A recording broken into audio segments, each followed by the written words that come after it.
ଆପଣମାନେ ତ ଅନେକ ପ୍ରକାର ଆଳୁ ଭଜା ରେସିପି ବନେଇଥିବେ, କିନ୍ତୁ ଏଇ ଆଳୁ ଭଜା ରେସିପିଟି ଆପଣମାନେ ଘରେ ଥରେ ମାତ୍ର ଟ୍ରାଏ କରନ୍ତୁ। ଦେଖିବେ ସବୁବେଳେ ବନେଇ ଖାଇବାକୁ ଇଚ୍ଛା ହେବ।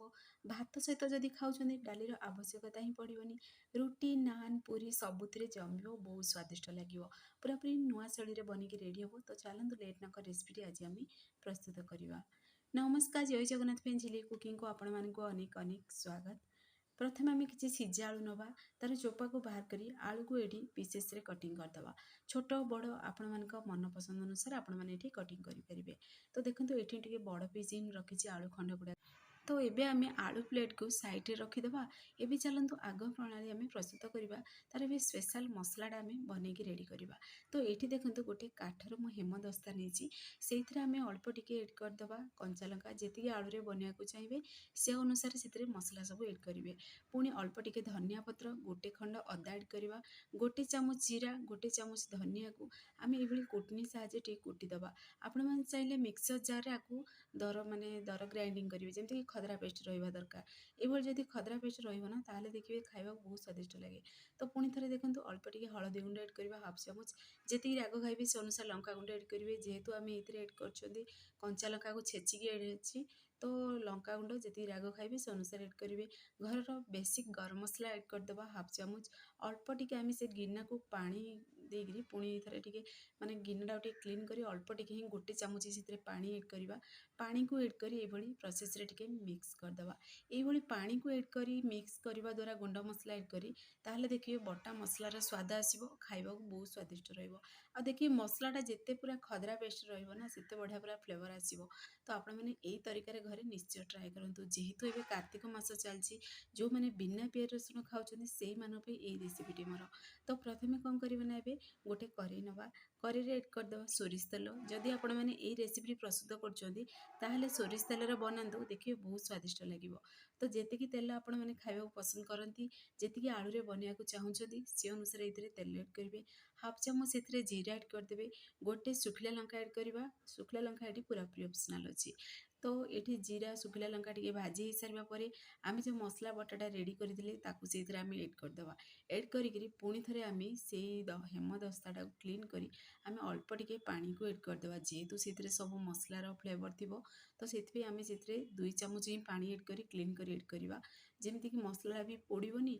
आ देखिए बहुत स्वादिष्ट लगे। अल्प टिके पानी निश्चय एड करूँ जिते बढ़िया मसलाटा कषि हम से बढ़िया स्वाद आसो।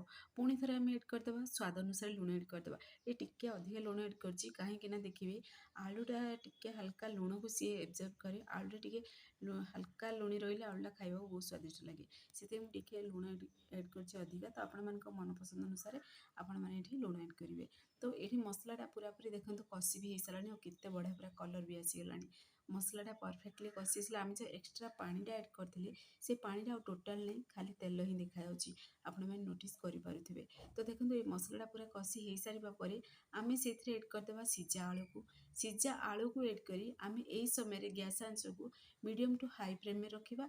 रखिकी आम आलूटा को केवल तेल मसलार भाजवा जमीक आलू मसला लुण को जमी एब्जर्व कर आलूटा भी टे सफ्ट होमती खाइबा भी स्वादिष्ट लगे। आलूटा जमीक क्रिस्पी बनवा दरकार। तो ये देखो आपण मैंने देखी जापे पूरा जुसी देखा आलू भजाटा। आलू भजाटा पूरापूरी जमीक सुखा बनब आ मसलाटा भी टे हल्का सुखा बनब से पर्यंत आपको टे आम भलसे मिक्स कर भाजवा। तो देखो मझे मझे टे ये मिक्स करुवे आई खोला ही रखिकी आलू भजाटा प्रस्तुत करेंगे ताहले देखिए बहुत स्वादिष्ट लगे। आ जल्दी तार जो एक्सट्रा जुसी भाया देखा से पानीटा भी सुखीज आ खाइबा बहुत स्वादिष्ट लगे। तो आपण मैंने यही तरीके घरे निश्चय ट्राए करूँ।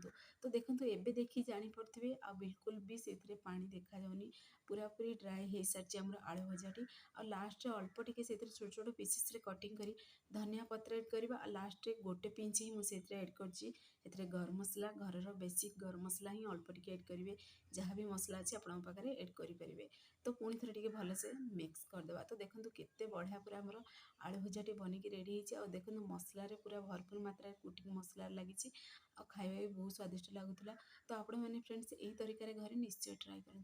फ्रेंड्स आपण मैंने जब वीडियोटी मोर पसंद आसो सांग मानू शेयर करूँ लाइक करूँ। चैनल जब नुआ अच्छा चैनल को मोर सब्सक्राइब कर दिंतु बेल आइकन क्लिक कर दिंतु जहाँफल मोर सब सब वीडियो नोटिफिकेशन प्रथमे आपको पहुँचो।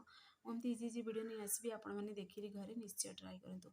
आदि फेसबुक पेज देखुं ताहले फेसबुक पेज मोर फॉलो करूँ। इंस्टाग्राम रे देखुले ना फॉलो करने को जमार भूलतुनि। तो निश्चय शेयर करूँ, लाइक करूँ। फ्रेंड्स आपने कौ जिलूर देखुं निश्चय मत कमेंट माध्यम जनातु। मत भी खुशी लगे मो वीडियो केदूर पर्यंत पहुँचुची।